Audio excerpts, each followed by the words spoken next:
Oh Lord, may your word be preached either through me or in spite of me. Amen.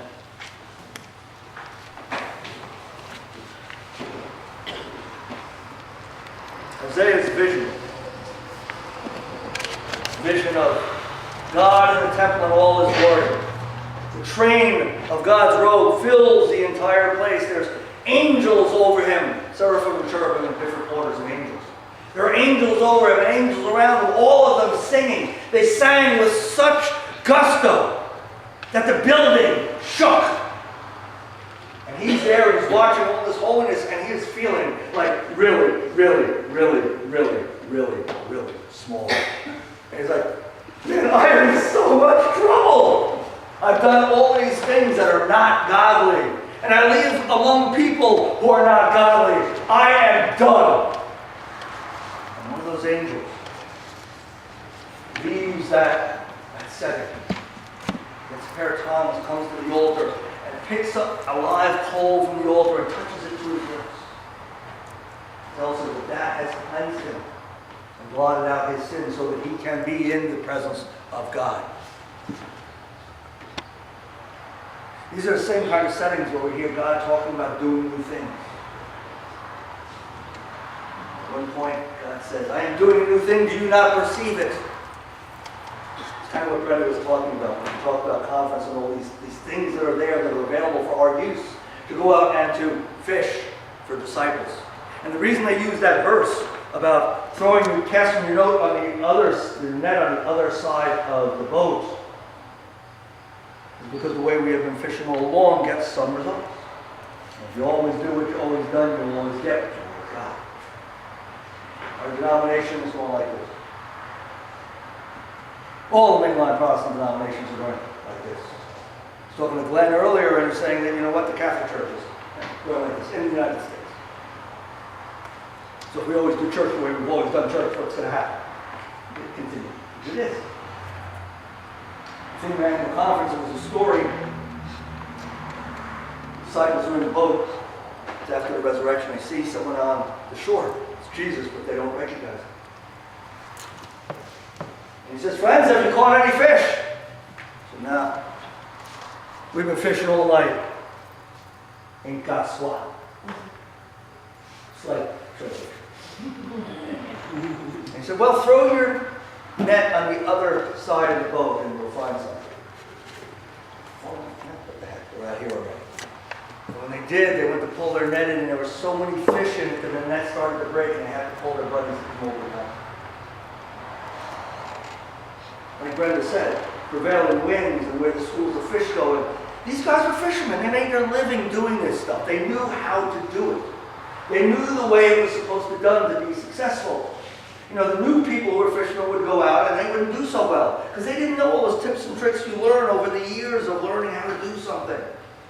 After you've been doing something for a long time, you start to get all the nuances.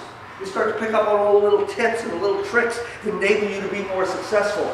That's why in an awful lot of professions, not so much today, but definitely among craftsmen, you go and you become an apprentice first.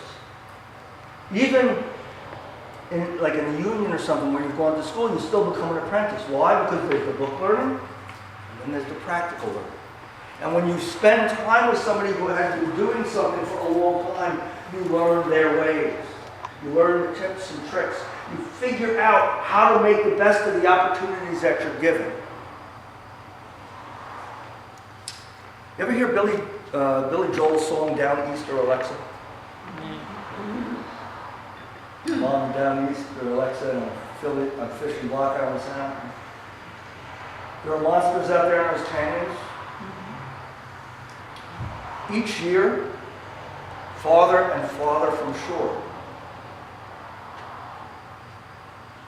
My father was a bayman before me. I am a bayman like my father was before me. Can't make a living as a bayman anymore. So all that knowledge of how to do this and where to do it, and getting all those nuances and all of those tips and tricks didn't work in the environment. Overfishing and pollution and whatever else the causes are, there aren't fish where they used to be anymore. So if you go to the place where you used to to fishing, to spend all day fishing, using all the right techniques and everything else, and if there's no fish there, not going to have a real productive day. You're going to be hungry that night.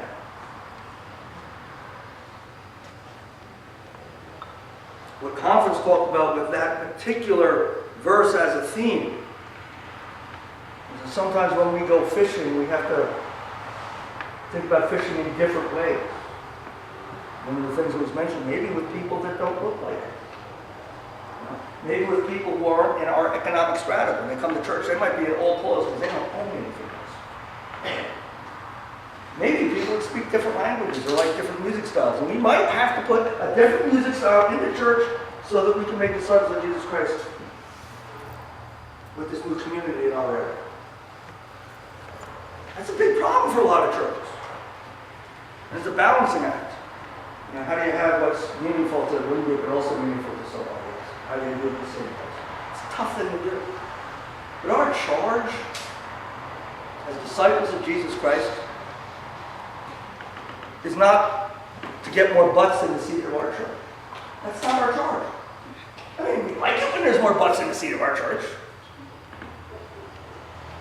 But our charge is to make disciples of Jesus Christ. That's what we're supposed to be about. You know, sometimes that's comfortable. Sometimes it's not. Think about it this way. If you're a parent, you had a kid, and your kid's gotten big enough to go from the tricycle to the two-wheeler. Right?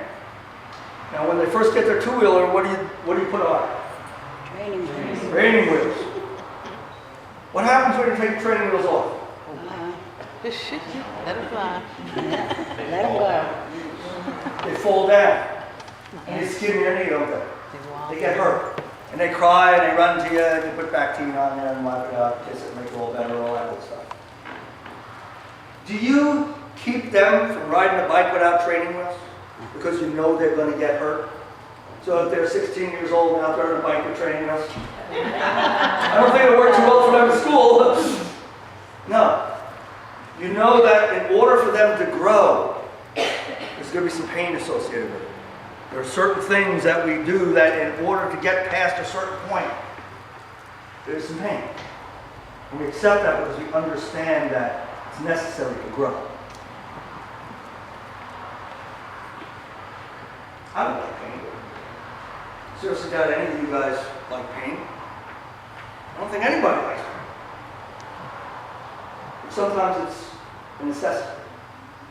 If you doubt that, go to a dictionary or go to Wikipedia or something and look up what's involved in the Roman scourging of Jesus voluntarily. Sometimes it's necessary.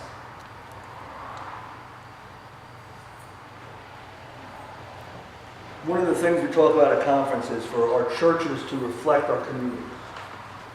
This is not an incredibly diverse community. We don't have 27,000 different nationalities and like that. And this church probably does look like our community. But one of the things was to be open to doing something in new ways. Because you know what?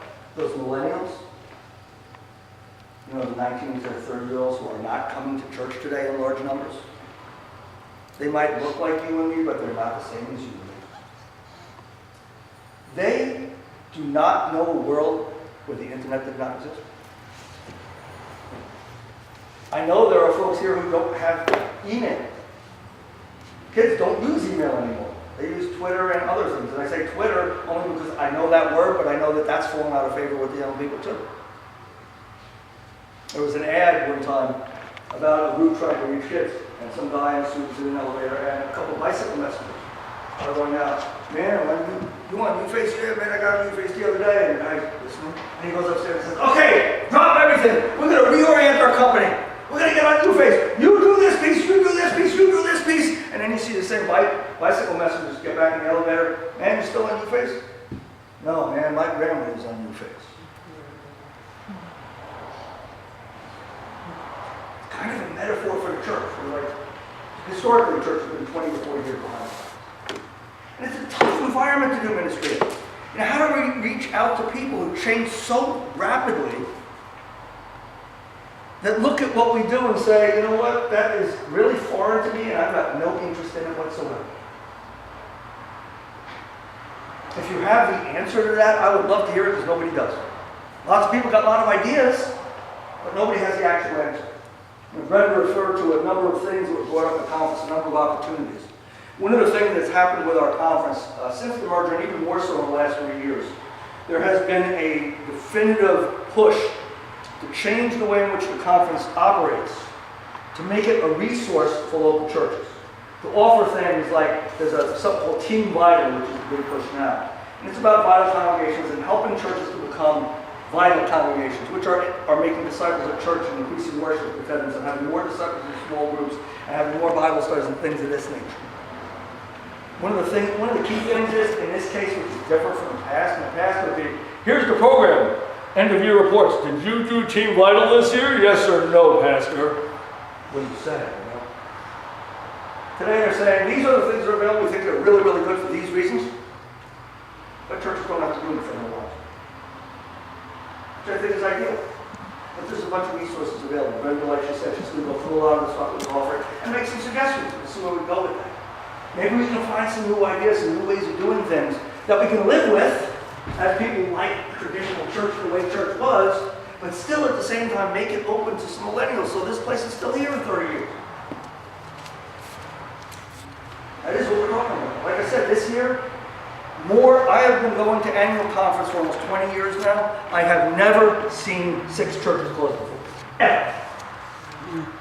I think 3 was the most before this year. That has to happen sometime. When our system says, okay, here's a mission, let's put a church there, address that mission, let's put in a pastor who's good at that mission, and they'll do that mission. What happens when that mission's over if the purpose of the church was to address that mission? Well, if you're not talking emotional and all those other kinds of things, we'll have mission stations are closed, and then we'll open up a mission station someplace else. But the reality is, hey, we love this place.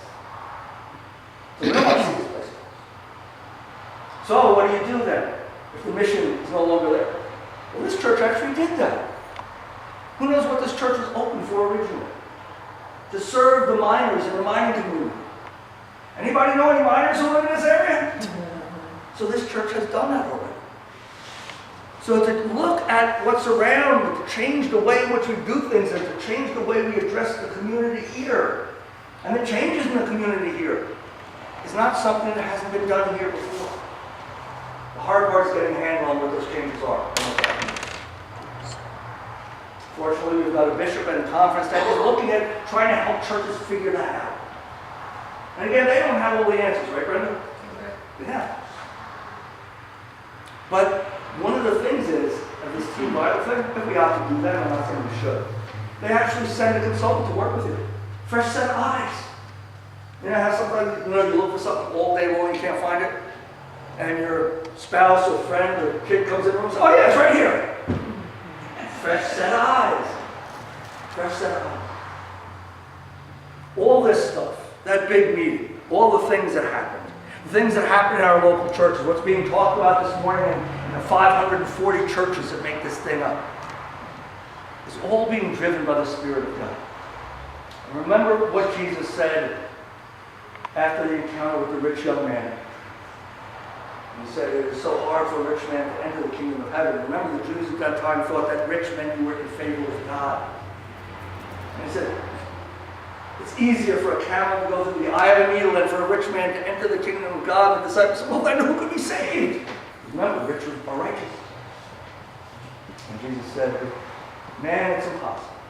But, and this applies directly to what I'm talking about, and directly where you and I will go in the future, we're willing to step outside of our comfort zone a little bit.